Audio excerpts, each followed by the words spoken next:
Isang mapagpalang araw po sa ating lahat. Muli ako si Emmanuel O. Alejandre. Ito ang aking daily devotion ngayong May 26. And for today, we are going to talk about prayer in times of crisis. And this is about Hezekiah. To give a bit more context, I would like to read to you 2nd of Kings chapter 18 verses 1 to 5. Titled Hezekiah Reigns in Judah. In the third year of Hoshea, son of Elah, king of Israel, Hezekiah, the son of Ahaz, king of Judah, began to reign. He was 25 years old when he began to reign, and he reigned 29 years in Jerusalem.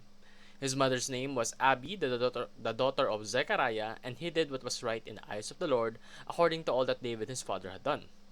He removed the high places and broke the pillars, and cut down the Asherah.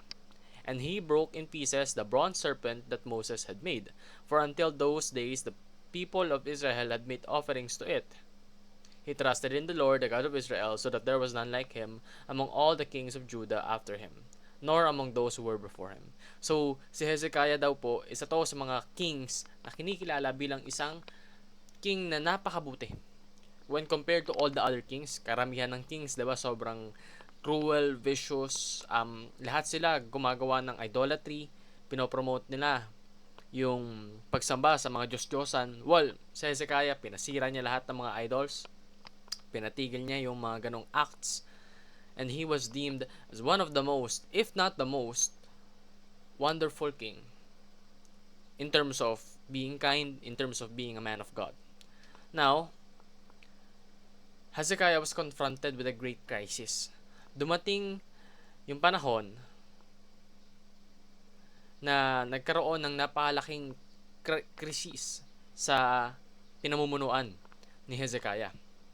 And he was at the mercy of hundreds of thousands of soldiers, no? Yun yung aatake sa kanya.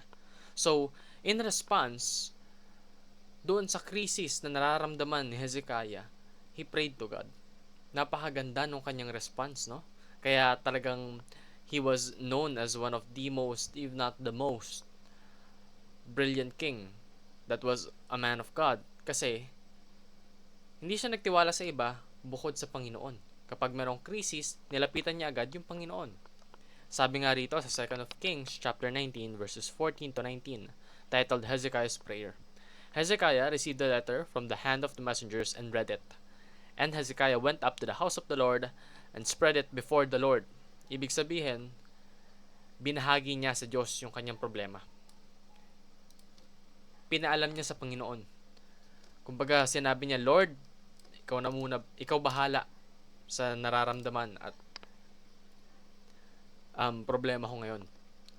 Ikaw bahalang lumutas, may tiwala ko sa'yo. And Hezekiah prayed before the Lord and said, O Lord, the God of Israel, enthroned above the cherubim, you are the God, you alone, of all the kingdoms of the earth. You have made the heavens and the earth. Incline your ear, O Lord, and hear. Open your eyes, O Lord, and see, and hear the words of Sennacherib, which he has sent to mock the living God. Truly, O Lord, the kings of Assyria have laid waste the nations and their lands, and have cast their gods into the fire, for they were not gods, but the work of men's hands, wood and stone. Therefore, they were destroyed. So now, O Lord God, save us, please, from his hand, that all the kingdoms of the earth may know that you, O Lord, are God alone. So, napakaganda ng prayer niya. Sinabi niya, Panginoon, meron akong kalaban ngayon. Maaaring pakinggan mo ako at tignan mo yung sitwasyon ko at tulungan mo ako. Dahil meron akong kalaban ngayon na ng idolatry. Nagpo-pursue, no? Na yung kanilang wino-worship ay gawa ng mga tao lamang. Lord, tulungan mo po ako na ipamala sa buong mundo na dapat ikaw lang ang tanging pinibigyan ng offering. Ikaw lang ang tanging inaalayan ng faith ng aming buhay, for you are God and you are God alone. So, Hezekiah laid the crisis before the Lord. Hindi niya pinangunahan, hindi siya nag-hire ng kung anumang hari, hindi siya nag-succumb sa pressure na binibigay ng kalaban niya. Therefore, we can see that Hezekiah was truly a man of God. And because of his prayer and because of his response, na nagtiwala talaga siya sa Panginoon, Hezekiah experienced great deliverance. Sabi sa 2 of Kings chapter 19 verses 35.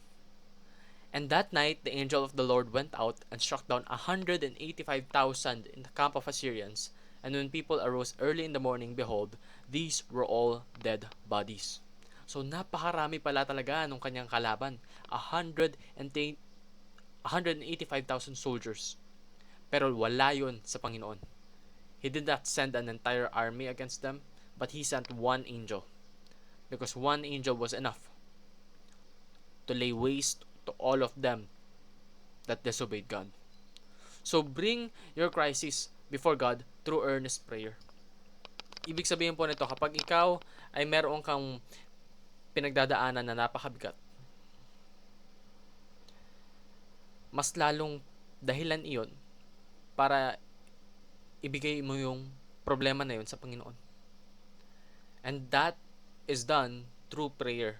And not any type of prayer, but earnest prayer. Ibig sabihin yung prayer na galing sa puso. Na totoo sa kung ano yung nararamdaman mo. At genuine.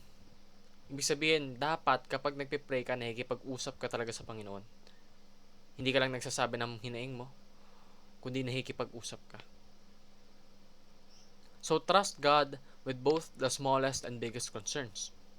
Gaya nga nasabi ko kanina, kapag meron kang mabigat na problema, lapitan mo yung Panginoon.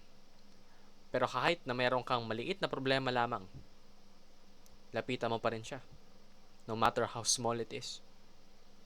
Kahit na sabihin nating magre-recite ka, sure. Then you're actually finding it hard to recite in your class. Pag-pray mo sa Panginoon. Kahit na sabihin nating very trivial matter lang yon, nandyan yung Panginoon natin para sa'yo. So, expect to witness God's great deliverance. Ibig sabihin nito, kapag nag-pray ka, kapag binigay mo sa Panginoon mo yung problema mo, asahan mo siya. Mag-expect ka ng resulta. Hindi yung nag-pray ka lang just for the sake of it. Parang sabihin mo na wala namang mawawala. No, that's not the right approach. The right approach is when you seek God, you expect God to help you. That's putting your faith in Him. That's making sure that you have your full faith. Talagang nagtitiwala ka sa Panginoon. Kasi kung nagpe-pray ka, tapos hindi mo naman pala ini-expect na tulungan ka ng Panginoon, then those are empty words. Sabi nga, earnest prayer.